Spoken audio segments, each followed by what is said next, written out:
Hare Krishna. Hare Krishna. Welcome. Is anyone here for the first time? Hands up, you're here for the first time? Oh, so many. Welcome to Hare Krishna Valley. .com.au. So, this is our spiritual Sunday open day. We do this once a month because people want to learn more about us. So it's our open day where anyone can come. You can come any day of the year, but this is a special day where you can come. You get to chant with us. We just did some kirtan, some chanting. This is primarily we're chanting Maha Mantra. Maha Mantra means the great mantra for deliverance. Mantras are very sacred, very special actually, because a mantra, the word man means your mind. Tra means to release. So a mantra is a sound vibration that releases your mind from your material avidya. Avidya means ignorance. Because everyone is in ignorance in this world. Hands up if you're in ignorance. Okay, some of you. Actually, we're all in ignorance. The only reason you didn't put your hand up is you don't understand what it is I mean by ignorance. But we're all in ignorance because ignorance means when you think you are the body, when you think this is you, you don't understand that you are spiritual by nature and that your soul is just trapped within the body temporarily. But when you identify with the body, you think I'm man or woman, I'm Indian or Australian, I'm a doctor, I'm a lawyer, and then that's called upadi. Upadi means bodily designation. And when you identify with that, that means you are in avidya or ignorance. So I'll ask the question again. Hands up if you're in ignorance. Okay, now it's more popular. Because now you understand. All of us are in ignorance. So when we chant the mantra, the Maha Mantra, the Hare Krishna mantra, it releases us from the ignorance. Because the mantra is made of pure spiritual sound, the names of Krishna or God.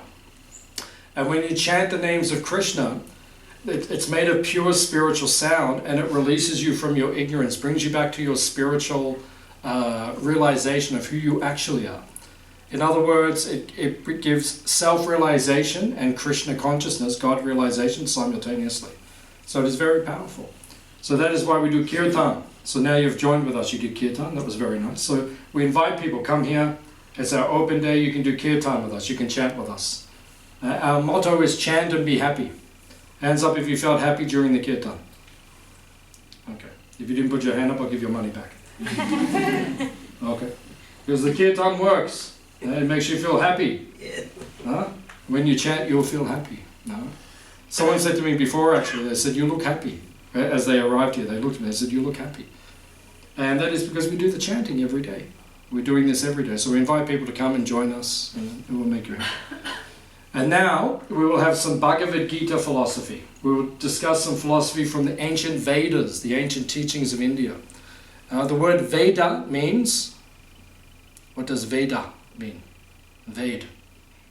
Knowledge. Knowledge, very good. Knowledge. Veda means knowledge.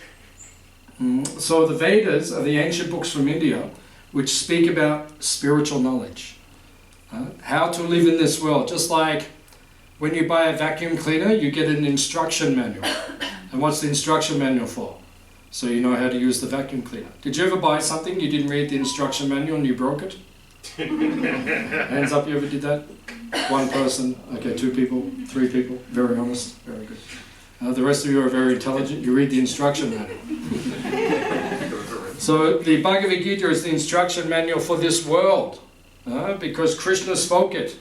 Bhagavad Gita, Gita means song. Bhagavad means of God. Krishna himself, he came to earth 5,000 years ago, he spoke Bhagavad Gita in Kurukshetra, in India. Anyone here from India? Acha. Okay, so he came and spoke Bhagavad Gita there, and then he spoke it. It's an instruction manual.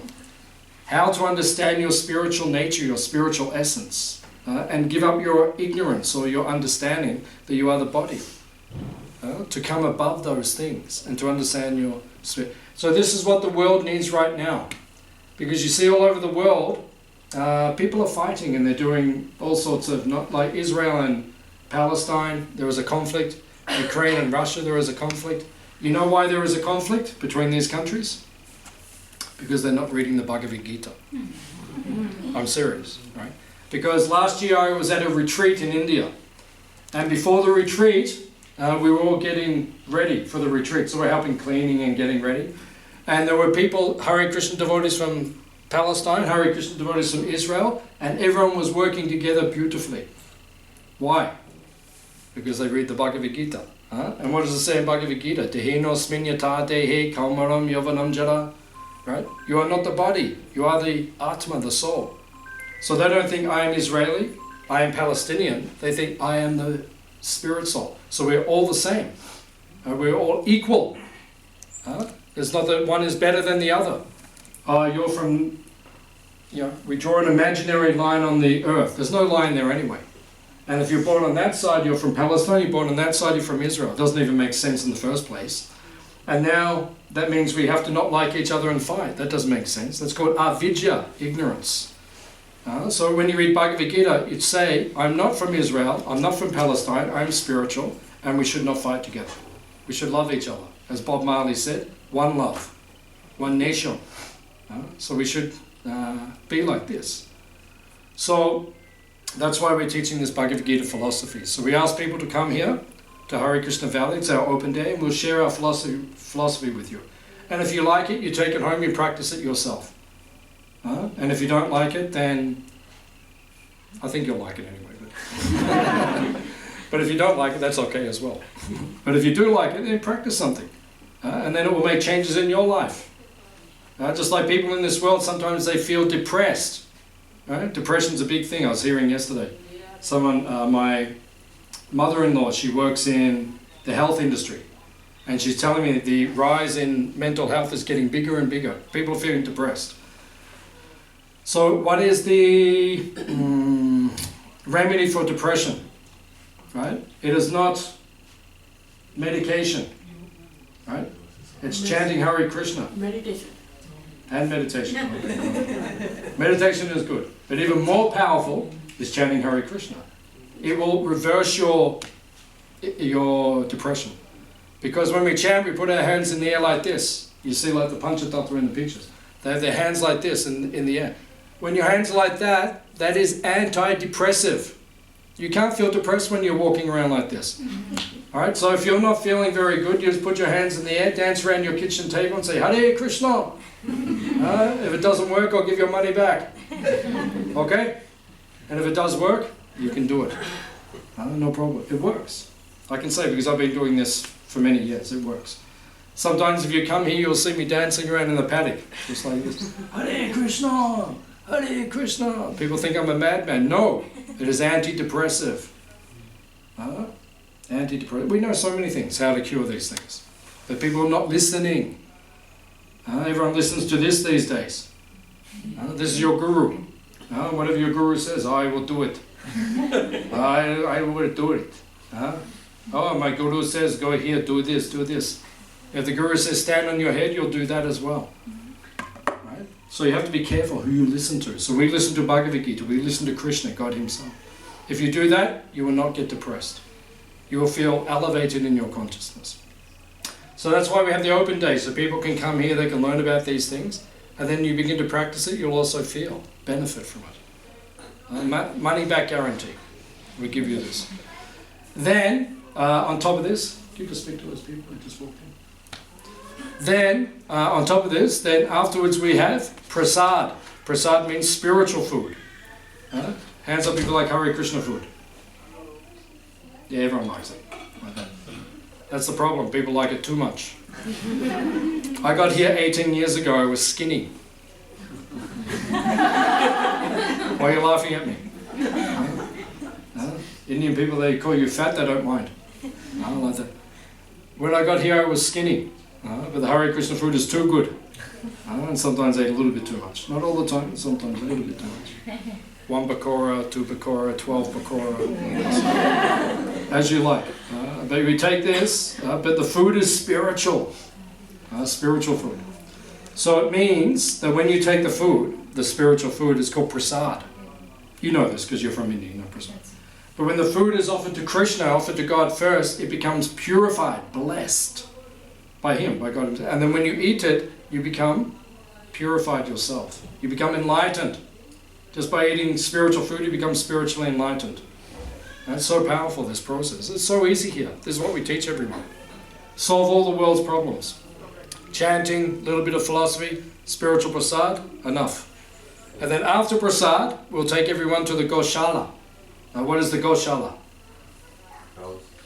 Yeah, the cow sanctuary. Because in India we say holy cow, sacred cow, Gomata. We'll speak about that today, Gomata. So after lunch we'll go and see the sacred cows. Why are they sacred? Why are they special? Because they're born here and they will die here, and there is no fear for them. It is called ahimsa. Ahimsa means no violence. In this world there is all violence. People are killing the animals. I saw the figures the other day. Trillions of animals are being eaten and killed every year. In 1 year, trillions. And then all that karma, it comes back to the humans. And then we have the wars and all these problems. You can't stop the wars. You can't have peace in human society if we're not making the animals peaceful first. That's why when you come here, you'll see it's peaceful. Is it peaceful here? Yeah. Shanti Dham, Bhakti Dham, Ananda Dham, HareKrishnaValley.com. I like these people. So, when you come here to Shanti, it means it's peaceful here. Why? Because we protect the animals, not just the human beings. Today we have a feast, but everything is vegetarian food. We don't kill the animal, don't eat the animal. Imagine if you came here for the open day, for the feast, and we ate you. What's on the menu today? Mr. Raj. With barbecue sauce. No, we can't do that. Why we don't do that? We wouldn't eat anyone who was here. First of all, you probably wouldn't taste any good anyway. Second of all, we're not going to eat a person. But then people eat animals. Why would you eat the animal? You won't eat the human, but you eat the animal. It doesn't make sense. Protect the animal as well. They also got feelings. You come and meet our cows. They've all got feelings. They've all got personality. No one is the same. You can come and meet Anuradha. She is individualistic. You can meet Hamsi. She is the leader. She has a very regal personality. You can meet Gauri. She is very friendly. Madhavi, very friendly. Everyone has personality. No, humans are not the same, also the cows. So you have to look after them. So this is the teaching of the Bhagavad Gita. Krishna says, Pandit Sama Darshana, chapter 5, Bhagavad Gita. Pandita, Pandit means? Pandit. You know this word, Pandit? Pandit. Learned. Knowledgeable. Learned, yeah, learned person. Someone who is Pandit means he is a learned person, wise person. Samadarshina. Samadarshina means equal vision. Everyone he sees equally. He doesn't see, oh, here is man, here is woman. You know, in the world, everyone fighting. Female rights, male rights. Just see everyone with respect. What's the problem? Equal vision, Samadarshina. Animals, humans, Indians, Australians, everyone the same. There's this Pandit Samadarshana. Krishna says you have to become like that. If you're like that, then you will be peaceful in your consciousness. Otherwise, you'll never be peaceful in your life. So today is a very holy day. What is today? Mother's Day. Very holy day. Mother's Day ki? Jai. Very holy day. Very holy day. Actually, yesterday was a holy day. Yesterday was called Akshaya Tritiya. People were coming here to visit our farm. In India it was on Friday, Akshaya Tritiya. In Australia it was on Saturday. The Titi was yesterday. It means it's considered to be a very auspicious day. If you start something yesterday, it means you will get good results long term. So yesterday everyone buys gold and silver and all these things. Because it says, then you will get good results and everything will go magnified. It's called Akshaya Tritiya. It happens one day a year. So if you missed out now, you have to wait one more year. Your life is ruined. You have to wait another year. But for us, every day is good day. Every day is like Akshaya Tritiya for us, because we serve Krishna, so we don't worry so much about these things. But today is Mother's Day. But in the Hare Krishna movement, we have 7 mothers. In the Western world, you only have one mother. So when you come to Hare Krishna Valley, then you get 7 mothers. So today you respect all the 7 mothers. Today is a day to respect. Because the mother, according to the Shastra, according to the ancient teachings, the mother is the first guru. Guru Mata. So the first guru is the mother. Why? Because it says in the Shastra, do not become a guru, do not become a mother, do not become a father, do not become a teacher, do not become a holy man, a brahmana, do not become a devata, a demigod, unless you can take your dependents out of the cycle of birth and death and take them back to the spiritual dimension. Right? If you can do that, then you can become a mother, according to the ancient teachings. So that is the purpose of motherhood. You are the guru of the child. Right? You don't just teach the child how to eat or how to do arithmetic, or it's much more than that. You have to give them spiritual knowledge, spiritual enlightenment. This is actually the duty of the mother. That's why she's the first guru.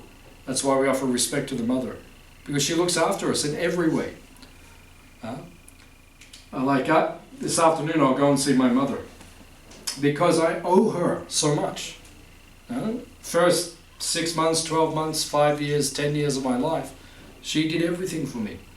I cannot repay the debt to her for everything she has done. So I give respect to her. And she also supports me in my spiritual enlightenment. When I first became a Hare Krishna, she was not supportive. When I came home and I said, Mum, I'm becoming a Hare Krishna, she said, what are you doing to your mother? You can't do this to your mother. You can do this when you're old. Why are you doing this now? Why you become a brahmachari, a monk? Now, I said, no, I have to do it. It was a test. We always have tests. When you take to the spiritual path, not everyone will support you, so it's a test, whether or not you are serious or not. So, she tested me.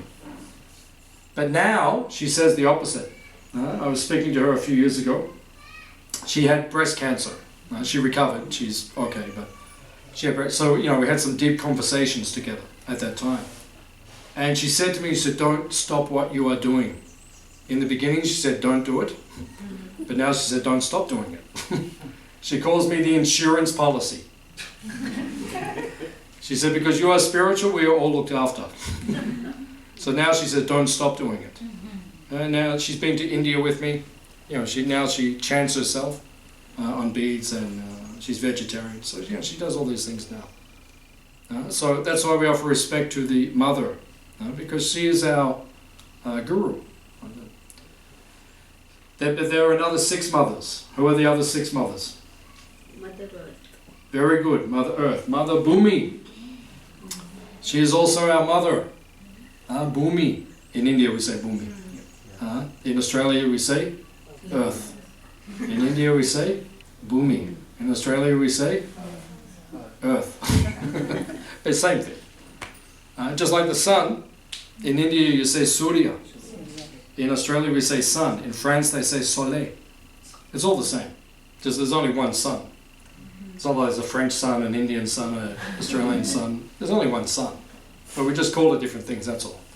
So the earth, Bhumi, she is our mother. That's why we have to protect her. And what is one of the biggest problems we have on the earth right now? Not protecting the mother. And now look at the problems. And the problems, if you think it's problematic now, 2024, you wait to 2074. Give it 50 years. The earth, what we're doing to the earth now, some things will not recover. Now everyone's going around, some people are going around planting trees and everything, that's good. But the way we're treating the earth right now, some things will not recover. The problems will escalate, devolve. It's very unfortunate. She is the mother. You have to protect her, but she's not being protected. And then what happens when she's not protected? Then what happens when the mother's not protected? The children suffer. So what's happening because the earth is not being protected? Now we're having problems. Like in Mexico City, I have some friends in Mexico City. Now they've got water problem. They're running out of water. How many people live in Mexico City? It's like 15, 20 million or something. Maybe more, I can't remember. It's a ridiculous, like everyone in Australia in one city. Oh, practically, it's like that. They're running out of water. Big problem. Why? Because we're not protecting the earth. You have to live in harmony with her. Just like the American Indians, they said, before the white man came, 250 years ago in America, they said all the rivers you could drink out of. Clear water. All the rivers in America you drink 250 years ago. And the white man came, and now you can't drink out of any of them. Some of them are toxic, actually. You can't just go and just drink like that. Now, this is happening all over the world. Like we have the Yarra River or the Barwon River. Hands up, you drink from the Barwon River.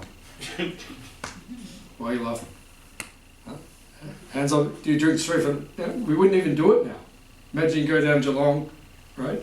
Jump off the pier and just start drinking. No, we wouldn't even do it. We'd be like, oh my God, is this water even safe? All over the world it's becoming like that. We're not looking after the earth. The rivers are said to be the veins of the earth. Yeah, we're not even looking after the blood supply. And then what happens if you don't look after the blood supply? The whole body gets sick. So now we have these big problems because we're not looking after Bhumi, the earth. So this is one of the big problems. She is our mother. The American Indians, they say, do not make a decision which will impact the earth, which will affect 7 generations of your people. So you have to treat her with respect. But then, now, they're making decisions which are affecting this generation. You don't even have to wait 7 generations anymore to have a problem. We're just wrecking the earth in this generation. So that's why at Hare Krishna Valley we teach the positive alternative, how to look after the earth. Just like our good friend, Shaden, he looks after the bees here at Hare Krishna Valley. Now we have our own beehives, we make our own honey. So he looks after the bees, because without the bees we don't get any food, because they pollinate everything. Right? All the fruits that we eat, all the nuts, right? Some of the vegetables, it only pollinates, we only get the fruit if the bees interact. So here at Hare Krishna Valley we're teaching people, look after the earth, look after the bees, look after the water supply. We have a natural spring here on our property. Right? So we take our natural water, we have to filter it, but it's because it's salty, but we try to look after, we try to work with the earth. So we have our mother, we have the earth. What are the other 5 mothers? Cow. Cow. The cow is called Gomata. Gomata. Now the cow is sacred. Right? All animals are sacred, all life is sacred, but the cow is especially sacred. She is the cow and the bull are the personification of Dharma. What is Dharma? Dharma. You might have heard this word, Dharma. Dharma means? It means righteousness. It means morality. It means religion. It means all of these things. And Dharma. So the cow and the bull, they represent this. If you protect the cow and the bull, society will be peaceful. If you don't protect the cow and the bull, which is like what we're doing here in Australia, Australia is one of the top 4 beef nations on the planet. Right? America, India, Australia, and Brazil. Right? Kill more cows than any other place on the planet. Even India. India is supposed to be the home of Dharma, where they're teaching. But they kill more cows than any other place. Top 4 in the world. So the humans will never be happy, as we said, unless the cows are looked after. That is called Dharma. So here at Hare Krishna Valley we're teaching Gomata. She is our mother. Why? Because when you're born, what do you eat? Doodh. In India we say Garam Doodh. Garam Doodh means hot milk. Warm milk. Everyone wants Garam Doodh. And in Australia we call it milk. Or hot milk. You say Garam Doodh. So the milk and must be taken warm. If you go to India, no one drinks cold milk. It's not common. In Australia, everyone drinks cold milk. And that's why everyone is lactose intolerant. Right? You go to the fridge, how cold is the milk in the fridge? 4 degrees. You get it and you drink it. You can't assimilate into your body. And then people get lactose intolerance. They find it hard to drink milk, right? But most people can drink milk, but you have to take garam dud. In India, India already worked everything out thousands of years ago. Just have the milk warm and then you can drink it and it assimilates into your body. And it says that when it comes into your body, it forms finer brain tissue. The brain becomes fertile by milk. Milk is like the wonder food. And it's the most powerful of all foods. It's the most regenerative of all foods. Not the milk that's homogenized, pasteurized. You know, they do a lot of things to the milk. But if you take straight from our cows, right, and you have that fresh milk, warm milk, then it will nourish the body more than any other food. It's most powerful.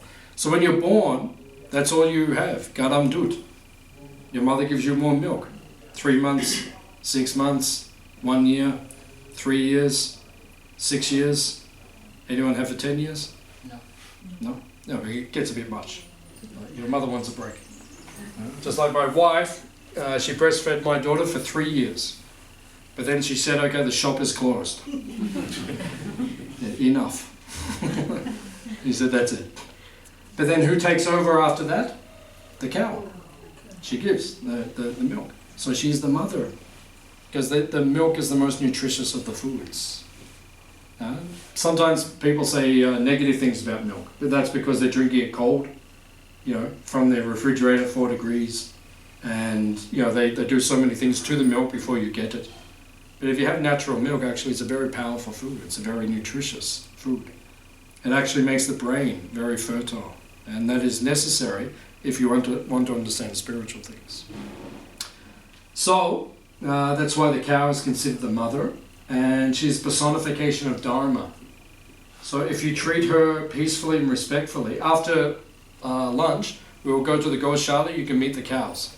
You can feed them, you can scratch them. If you were reading the other day, if you scratch them under here, the julap, right, it's considered very pleasurable for them. They like it. So you can scratch them, you can play them, you can feed them nice grasses. Some of you brought carrots and apples and bananas you can feed to them. Today is also their feast, because there's Mother's Day. They're one of the 7 mothers, so we have to serve them as well. Give them some carrots, make them happy. If your mother is happy, you'll be happy. It's actually an important point, because in Jyotish, Vedic astrology, does anyone know Jyotish? Yeah, Vedic astrology. In India, it's big. Then the sun represents the father, the moon represents the mother. So when you're born, we look in your chart. Where is the moon situated? Because the moon means your mother. What sort of relationship you have with the mother. The relationship with the mother must be good. Even though she's sometimes, in this day and age, sometimes there's disagreement between mother and son or mother and daughter. Sometimes it's there. Even me and my mum, sometimes we've had, you know, little things. But you have to always maintain respect and have a very positive relationship with the mother figure. Because the mother, or the moon, represents the mother, also represents the mind. And you see, if you don't respect the mother, your mind will not be peaceful. Right? Does it make sense? Yeah. These things are scientific. People say, oh, you know, I don't believe in astrology. Astrology it works. Just like on the earth, you see the moon controls what? Water. Right, the oceans. Where do the oceans move? By the gravity of the moon. So she is pulling like this. Right, tide goes in, tide goes out. It's all by the moon. So she also affects the mind. You speak to anyone in the health services, anyone's a nurse, you speak what the psych wards are like on a full moon. Right? Everyone thinks they're Jesus, everyone thinks they're Napoleon. Right? It all, everyone becomes activated by the moon on the full moon. It's people, you see it. These things are there. So this is scientific. So you have to have a good relationship with these 7 mothers. Respect them. Because then your mind will be peaceful. If you don't respect the 7 mothers, your mind will not be peaceful. It's a fact. Yeah, I've seen many people that don't have good relationship with the mother, then their mind is not peaceful. Always respect your mother. So we have the mother, the earth, the cow, 4 more. You got Ganges. Ganga. True. Yeah, we say Mother Ganga, but she's not one of the four. But yeah, you have to respect her. Yeah. What are the other four? Rajapatni, Guru Patni, Brahmana Patni, and Datri. These four. They're the other four. Rajapatni means wife of the king. Wife of the king. The queen. She is like our mother. Actually, everyone wants a royal family. Everyone wants it. It's natural. When, what are they called? The couple who got married? Probably not the right person to ask. Yeah, the English, the royal family in England. Harry and Meghan. Okay, so Harry and Meghan. 1.5 billion people watched that wedding. How many people on the earth? 7-8 billion, right? 1.5 billion people watched that wedding. So if people say they're not interested in royal, no, everyone wants it. Everyone wants a monarchy, but we want a benign monarchy. We want a monarchy that actually does something for us, who actually looks after us. It would be wonderful if we had a pious king and a pious queen and they looked after everyone.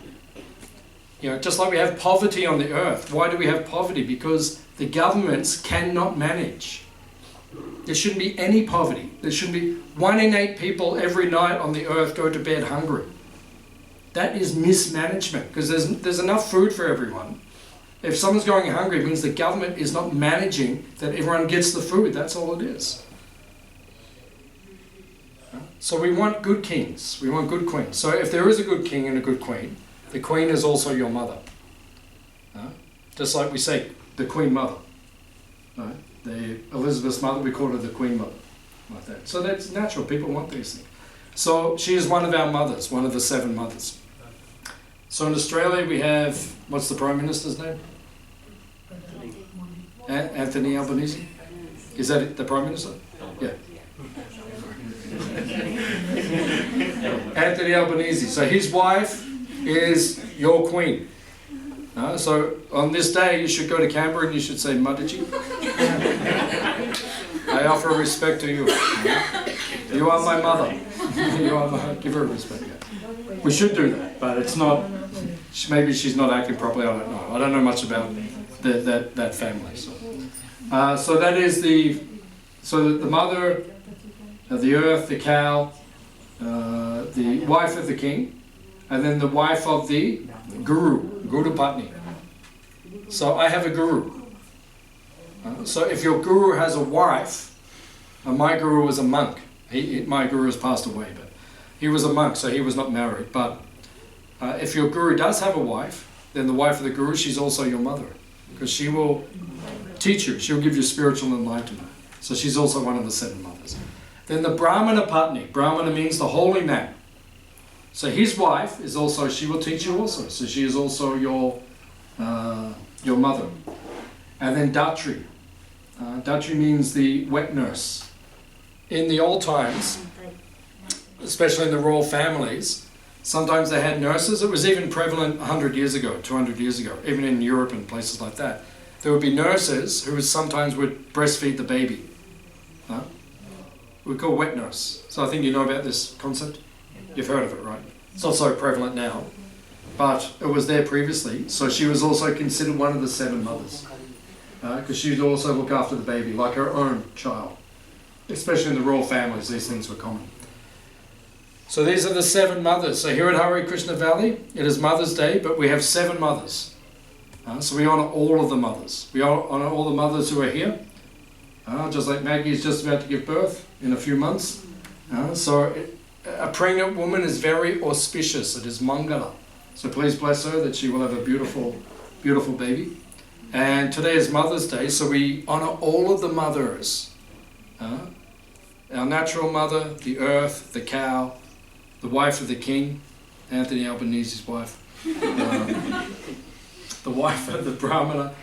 I'm a Brahmana, I'm a spiritual teacher, so my wife Atuya, she's not here right now, but if you see her, then you have to give her a special honour. She will like that. I'll send her a message, I'll say. When you get back, everyone's going to honour you, okay? I didn't actually send it. But so the wife of the holy person, the wife of the guru, and the datri, the wet nose. So that is the traditional system. So here in the Hare Krishna movement, we're teaching people about this spiritual knowledge. That's why we have these open days. So you can learn. There are more than one mother. And you have to have good relationship with all of them, all 7. Or now, you may not have all 7 in your life. You may only have 4 or 5 left. Because as colour you got, things are changing. But any mother figure you have to have good relationship with. It's very important. So I'm going to ask, are there any questions or comments on anything that we've talked about today? Or anything you want to know about spiritual life or anything, you can ask.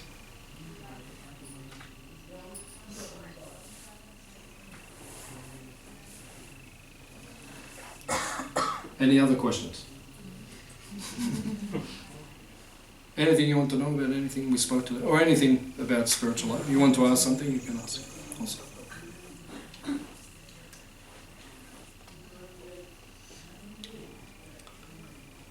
Everyone has attained enlightenment. Nothing more to ask. Everything is known within the heart. It'd be good if that was the case, but if there's anything you want to ask, you can ask. So yes, sir. Like we say, we shouldn't eat meat or something. We always need something to survive. So it's a level like we eat plant or food-based food from the plant and all that, and sometimes the whole plant or something. So where does this hierarchy go? What is the question? So my question is, any living being needs something to survive. So you take away some life to survive your life. So where is the wrong? Okay, yeah, that's the question. Okay, so in the Vedas, the ancient teachings, it says Jiva, Jivasya, Jivanam. So it means Jiva means life. So to maintain my life, I must take another life, as you said. Right? But Krishna says in the Bhagavad Gita, Savakilbishai means it is sinful, or you will get karma if you take the life of the animal. They are not for the humans. And that's why we don't eat meat. I haven't eaten meat for over 35 years. Right? We don't eat that food because it is not for the humans. You can survive without it. On 35 years without meat, do I look unhealthy? No, I look too healthy. I'm okay. We had one Chinese lady came here recently. She's a volunteer. I picked her up at the train station because she read on our information that volunteers can come here. And it says in the description, we are vegetarian. So I picked her up at the train. She saw me. She said, "Are you vegetarian? You don't look skinny." "Are you sure you're vegetarian?" I said, "Yeah, I'm vegetarian, but we eat Hare Krishna food. It's a little bit different." So it means that in the Vedas, the ancient teachings, it says you must take a life, but humans are only permitted to take the lives of the plants. Krishna says, Patram pushpam phalam toyam yome bhaktya priyachtanti. He said you can offer the fruit, the flower, the leaf, or the water to me, but not the meat. The meat is not for us. The meat is for the animals. The tiger can eat their meat, but that's not for the humans. So as you said, there is some karma. Even if I take the carrot, I've taken his life. So I have to get some karma because I took his life. But if I offer the food to Krishna, just like we've cooked today, and we offer the food to Krishna, then Krishna will take all the karma away. It is called akarma. All the karma disappears, and then it is prasad, as we said, and then you don't have any karma. Does it make sense? Yeah. Does that answer your question? Or? Yeah. Yeah. Anything else you want to add on?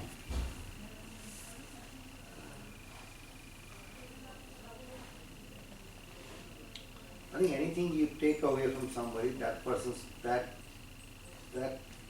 entity's karma you are taking.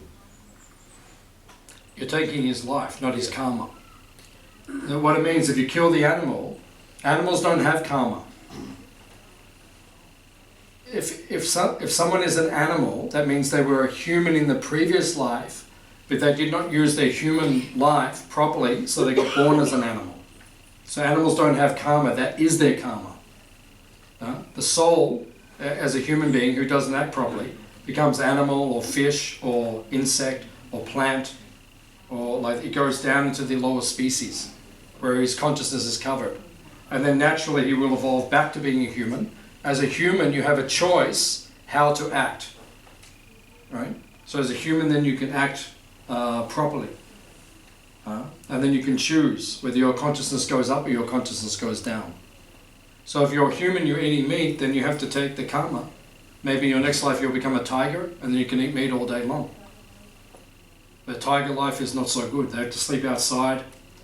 There's always other animals attacking them. The animal kingdom's it's a war. It's a battlefield. It's not like we all say, oh, it's so peaceful. It's not peaceful. Have you ever seen a bird eat? Like there's lots of birds here. When the birds eat, they go. Imagine when you're having lunch today, like you're going, hey, what's wrong with this guy? You know, because you think, oh, someone here's going to attack you. And that's how the birds are. It's not a peaceful life. Birds also don't have stomachs. That's why they pass. Everything just goes straight through them. So it means they're hungry all the time. Imagine you didn't have a stomach, you know. After lunch you say, oh, I'm still hungry. It's not a very good life. So as an animal, that is you don't get karma. So when we take a life, we're taking the animal's life. But that is forbidden in the ancient teachings. The ancient teachings say you can only have the plant food. That's for the human beings. But you have to offer the food to Krishna, and then there's no karma. Does it make sense? Even yes, I'm from Kerala, I'm from South India. Thank you. Even we do cut the trees for the making the temple purpose as well. Building up new temples. You do what? Building the new temples. Yeah. Also we using some parts of wood for the temple. Even wood. we asking the permission to cut the tree before. Yeah, of course. We do the pujas and get the permission. Even asking the permission from the birds as well who are living in that tree. Yeah. Then only we cut that tree. Yeah, that's good. That's enlightened existence. Yeah. Yeah, that's how we should We be. do not just consider us like a humans. Yeah. They're also humans. Well, they're not human, but they're life. Yeah, life. Yeah. I mean, Yeah, they're living entities, so you offer respect. Yeah. Yeah.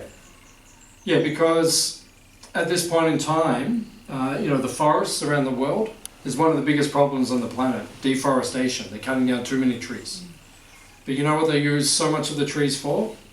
You're up to 90%. It's for pulp. Yep. To make paper. To bring out useless magazines. When people read like Women's Day. Well, I don't want to offend anyone, especially if you read it. I'm sorry, but I'm just being objective. Most of what's in there is just nonsense. Right? So, Women's Day or Dolly or Cleo or I don't even know what they're called anymore. Or so many of them. Right? So we're cutting down the trees, taking their life, making pulp to make magazines and papers and things, which are not relevant for human society. They're not enlightened. So that is bad karma. That is called ugra karma. Ugra karma means very bad karma. So yeah, we should not do that. Yes? What if your religion permits you to have meat? Is that still bad karma? Like Christians, Muslims, will they get taken animals in the next life or what? So the question is, what if your religion allows you to eat meat, like Christians and Muslims? Yeah. Actually, both of those religions don't allow them to eat meat. They don't. If you read the Bible, right, it doesn't encourage eating meat. There's even passages with Jesus, like the Sermon on the Mount. It says, if you read the Bible now, it said that he pulled out bread and fish out of a basket, like magic. He was pulling it out. He fed hundreds of people just from this basket. It was like a miracle. But if you go back to the original Aramaic, the ancient Greek and Latin and the ancient languages, it wasn't actually fish that he was pulling out. He was just pulling out bread. So Jesus was a vegetarian. Oh, yeah. Yeah, really. I can guarantee that. He's the Son of God. What do you think he eats, like McDonald's or something? It's like people think, why would someone that enlightened be eating meat, and like it's not logical. So a lot of what we have in Islam, in the Quran and in the Bible and so forth, a lot of it is interpolated. It's the translations have changed over the centuries. So if you go back, mostly there's not a lot of meat eating there. In the Quran, you're actually correct. There is permission to slaughter the goats, but it's under very regulated circumstances. It's not like these days. You have abattoir, like in Colac, just behind us. There's one town, big abattoir. It's the main industry of the town, and that town has there's a heavy vibration there. No, because people work it's killing animals all day. It's not peaceful. So meat eating is not meant to be like that. Not meant, you go to the supermarket, you go to Coles or Woolworths or Aldi or IGA, you go to the supermarket and it's all there on the shelf for you already cut up. It's not meant to be like that. If you want to kill the animal, you go and do it yourself. And then most people will become vegetarian because it's not nice. Seriously. It's not nice going to kill the animal. Like if you try to kill one of our cows, we will harm you. We will harm you. You won't have a very good day today. You will walk out here very different to the way you walked. Because it is our dharma, our duty to protect those innocent animals. So if you harm them, we will harm you. And that's from God's book. It's permitted. It's permitted. It's permitted, yeah. I'm just letting everyone know. Because we're very peaceful. But if you do something wrong, we're not peaceful. Right? So it means that, maybe in some, Quran, I'm not sure about the Bible, maybe the Old Testament, there's something there. Definitely eating meat is there, but how much was added in? I mean, if you look at the context back in even 200 years ago as well, because I like to study history and theology because I'm a bit of a loser, but anyway. You're not a loser.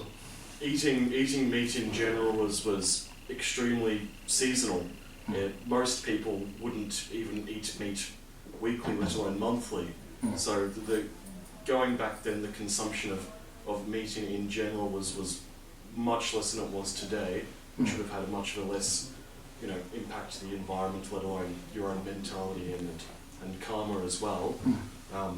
So, like Kesava Prabhu was saying, even in the context of it within the Bible, the Quran, which is correct in both of them, and if you look at the old Aramaic version of the Bible, it discourages it actively.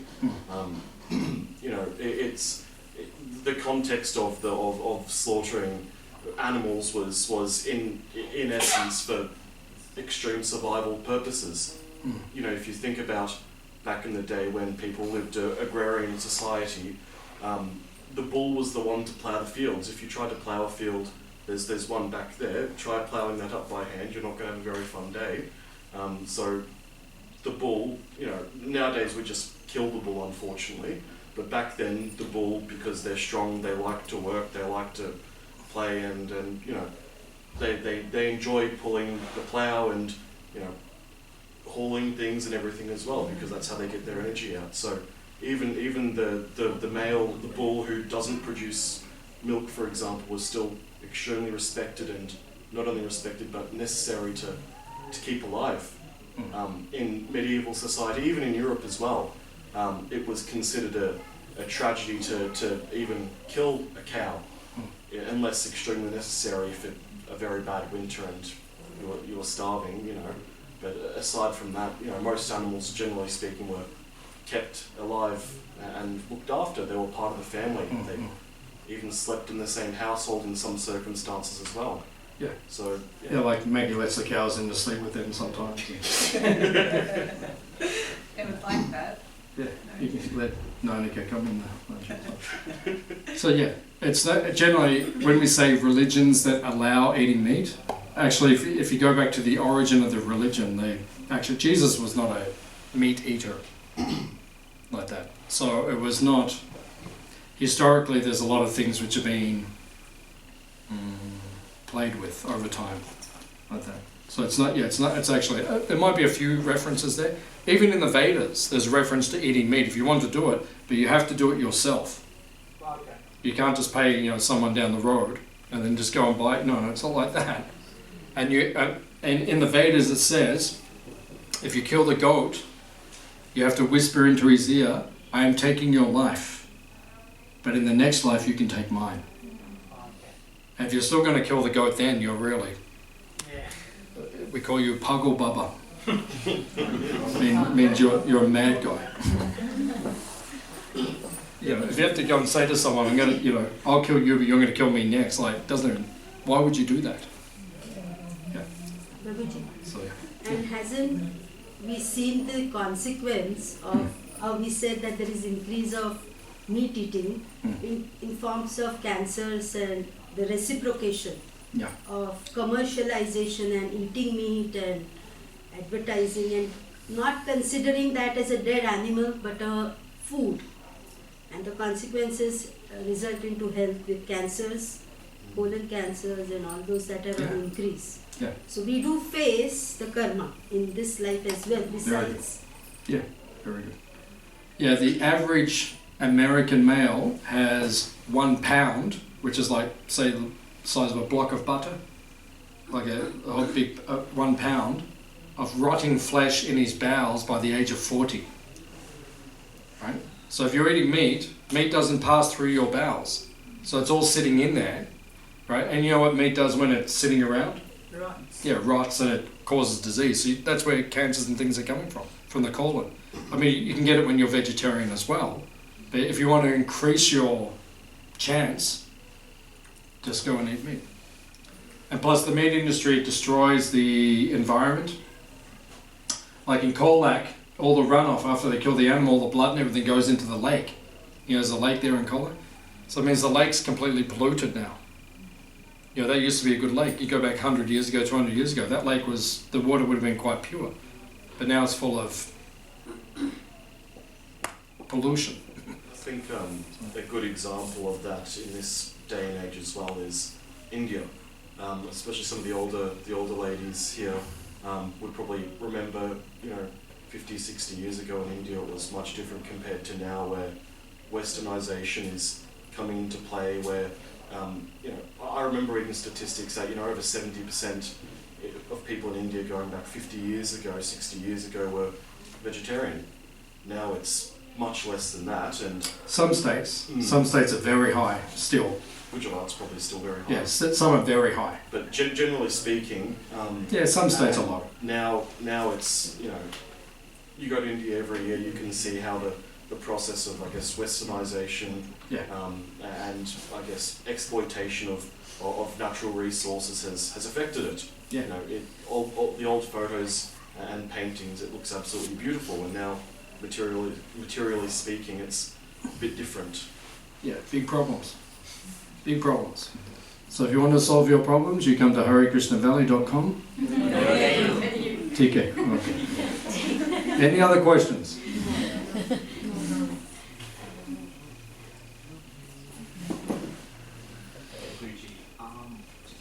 If you live in Antarctica or Arctic region. Yeah, if you live in Antarctica or Arctic, yeah. Yeah, and you don't eat fish there, and Don't live there. Any other questions? No, seriously. People who live there, Then move. Get on the train and move. Or walk. Go somewhere else. You don't have to live there. Does anyone force you to live anywhere? No, you have choice, right? It actually says in Manu Samhita, which is one of the old Vedic texts, it says, man should not live where palm trees do not grow. It actually says that. Right? That's why we planted a couple of palm trees around here. But it means that. It means don't live in the cold places, because then you might be stuck in a situation where you can't eat anything. But I would hate that. I would hate that. So then, move somewhere where you can grow vegetables and do like that. Yeah. You only eat fish and things like that's the last resort. Like the last resort. I've never had to do that in the last 35 years since I became vegetarian. I've never had to do it.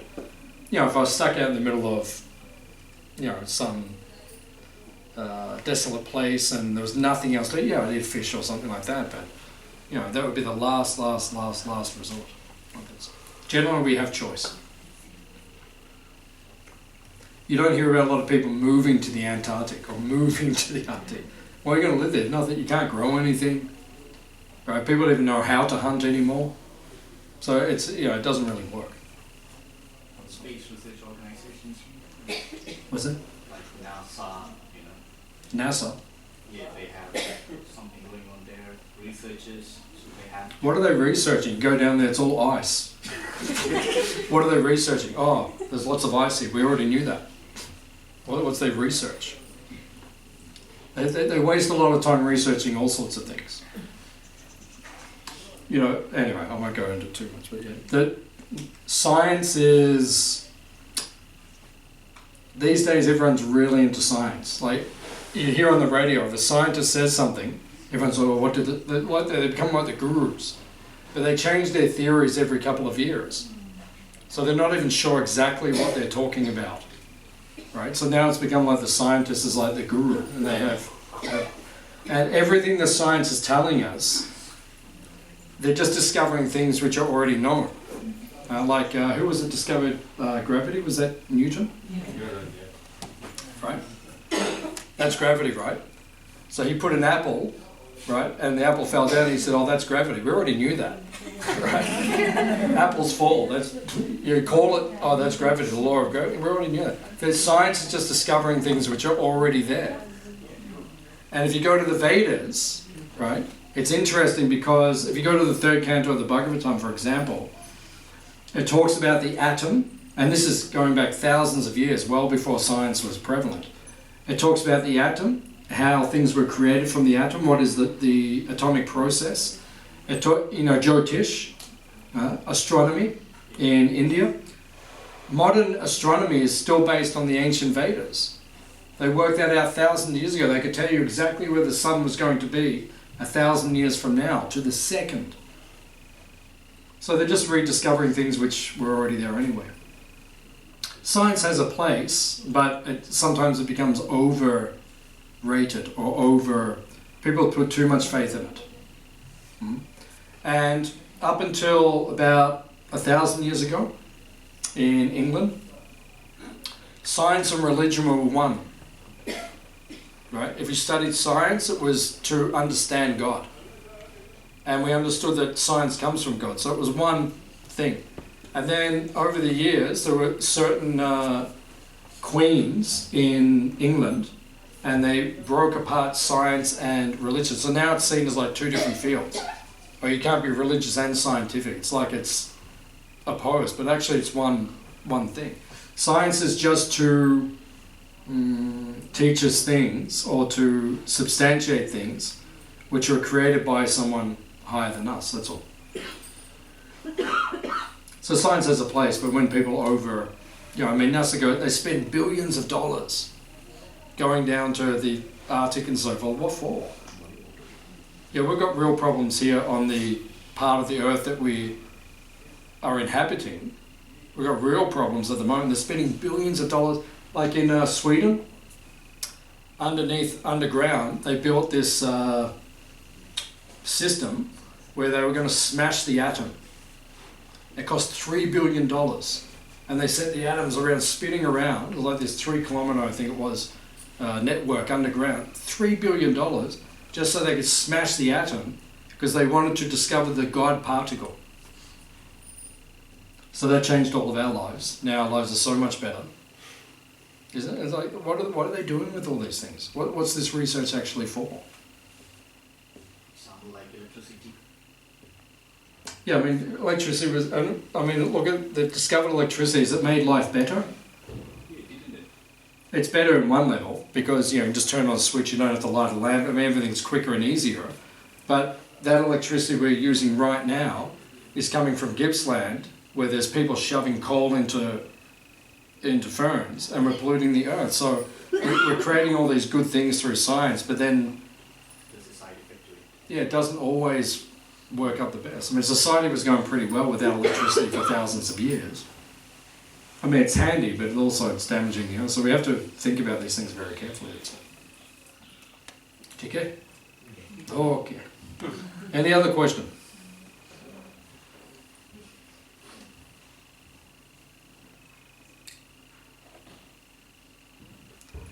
Is anyone hungry? I'm hungry. Okay. So this man at the back, you can please have lunch. The rest of you, thank you for coming. No, so if you'd like something to eat, we'll just go out and we'll turn right and we'll be serving the meal just there. And then after lunch, in about half an hour, we'll go to the Goshala and you can visit the sacred cows. Like that. So thank you all for coming. Hare Krishna.